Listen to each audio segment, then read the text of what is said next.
Thank you for tuning in to The Leftovers.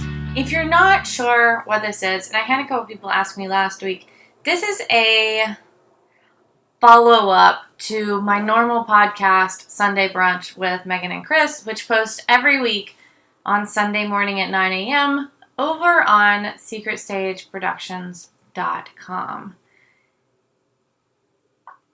This segment is called Ask a Megan, and it appears towards the end of the podcast every week.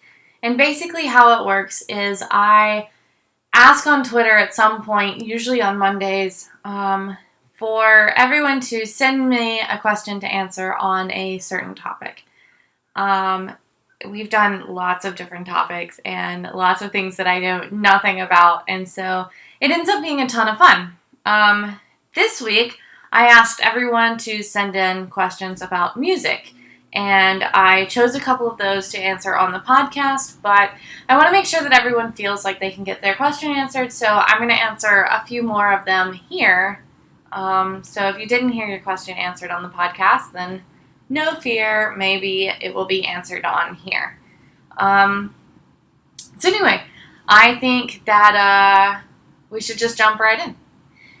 Okay, first question. When listening to a song, do you focus more on lyrics or the sound of the music?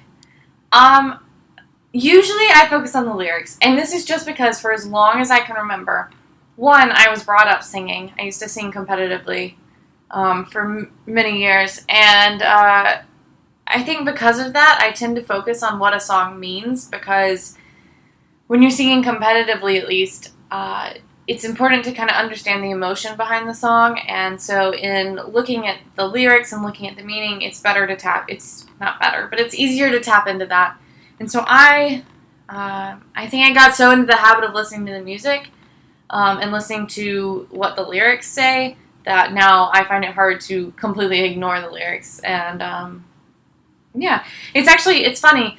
Whenever people ask me, like, what is your weird skill that no one else has, I tend to say I can listen to a song once or twice and kind of know the words. And I think that's just from many, many years of practice and having to pick things up really quickly.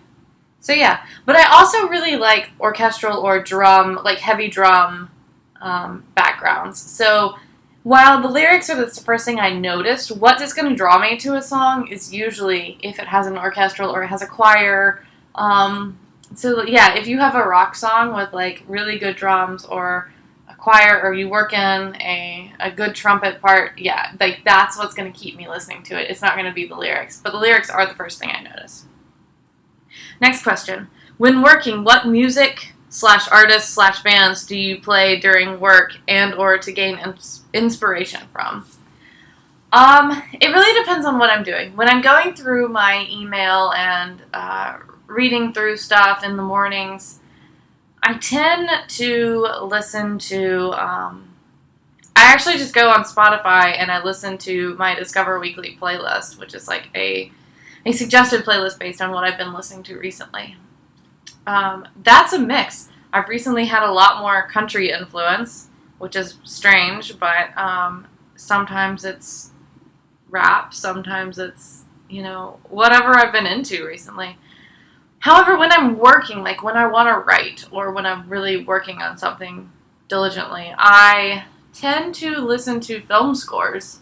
And I think, one, because I'm writing stories, the kind of emotional and climactic pieces really help me tap into that. The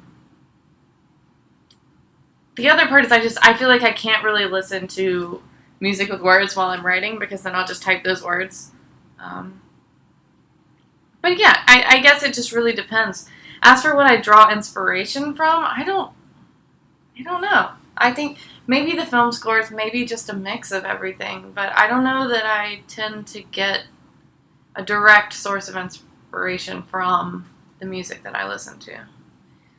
Next question. Can you play any instruments? I actually play a lot of instruments. My first instrument was flute, which I picked up in, I think, 4th or 5th grade. My mom played flute, and so there was one around, and so I learned pretty early on how to play, and I think I was pretty good. And then in 6th grade, I began marching band, and I played piccolo. And then I think in 10th grade, decided that I wanted to pick up alto saxophone for jazz band. And so I did that.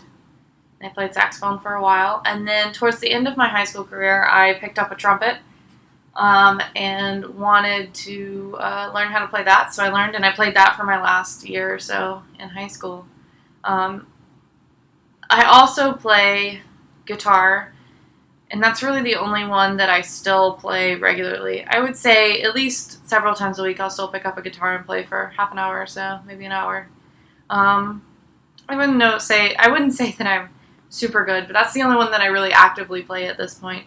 And then, like I said, I grew up singing competitively, and I've sung in many choirs, many plays, and solo because of my training. I was trained from an early age.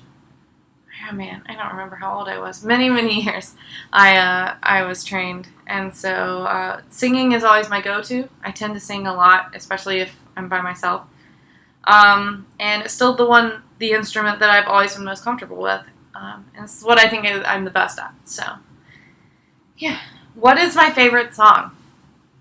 My favorite song is a song called Please Don't Go by the band Barcelona. And they are actually probably my favorite band of all time, too. So listen to that song, which is completely unlike any of the other songs that they sing. But go and listen to their other stuff, too, because I really like them. I think they're really good. They're based out of Seattle. I've seen them live at least once. And I would have to say my greatest concert experience was probably hearing them sing Please Don't Go. It's really sad, but it's really well done. And if you want to have an example of how I love the words, but what draws me to a song is the background music, this is one for sure that exhibits that. Do you sing in the shower? If you don't sing in the shower, then we probably wouldn't be friends. I think everyone should sing in the shower. One, it's almost meditative in that you can just kind of, take a shower, but, I can't explain it, but there's something so relaxing and, good for the soul about singing in the shower. So, yes, I sing in the shower, but not if someone is going to be listening, because I get all self-conscious about it. Despite the fact that I'm very highly trained and I sing competitively, I tend to, when I do sing, I tend to kind of be jokey about it. Very rarely do I set out and I, actually sing how I was trained, which is bizarre now, but yeah, a lot of my friends joke that, we would have had no idea that you were a really good singer because we've never heard you sing anything but other than, Bugs Bunny or something. I'm just weird. What was the first concert you ever went to? I think I've talked about this on the podcast before. The first concert I ever went to was NSYNC. I went with my mom. It was awesome. To this day, that's still one of the coolest concerts I've been to. And I remember them putting on these Velcro suits and jumping on trampolines and sticking to the wall. And it was a crazy show, and it was a ton of fun. And I am not ashamed to say that they were my favorite band when I was a kid. And they were awesome. And that was such a cool experience. Anyway, if you are listening to this the day it's posted, I have the question for next episode up on Twitter. So send in your questions. Listen to the podcast. Again, you can find it on secretstageproductions.com. Posted every Sunday morning at 9 a.m. Eastern. Listen to it. Tweet us. Tell us what you think. And have a good rest of your week.